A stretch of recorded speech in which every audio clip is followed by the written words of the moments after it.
കോട്ടയം പാലായിൽ ഭാര്യാമാതാവിനെ പെട്രോൾ ഒഴിച്ച് തീ കൊളുത്തിക്കൊന്നു. ആക്രമണം നടത്തിയ മരുമകനും പൊള്ളലേറ്റു മരണപ്പെട്ടു. പാലാ അന്ത്യാളം സ്വദേശിനി നിർമ്മല, കരിങ്കുന്നം സ്വദേശി മനോജ് എന്നിവരാണ് മരിച്ചത്. കുടുംബ വഴക്കിനെ തുടർന്ന് ഇന്നലെ രാത്രിയാണ് അന്ത്യാളത്തെ വീട്ടിൽ അതിക്രമമുണ്ടായത്.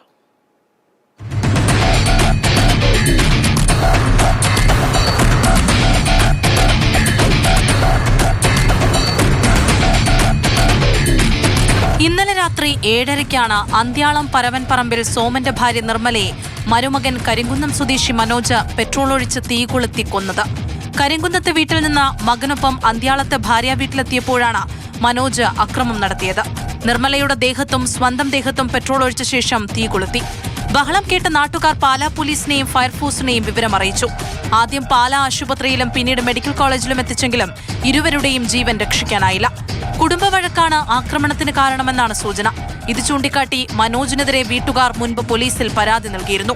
മനോജിന്റെ ഭാര്യ ജോലിക്ക് പോകുന്നത് സംബന്ധിച്ച് തർക്കവും വഴക്കും ഉണ്ടായിരുന്നതായി ബന്ധുക്കൾ പറഞ്ഞു.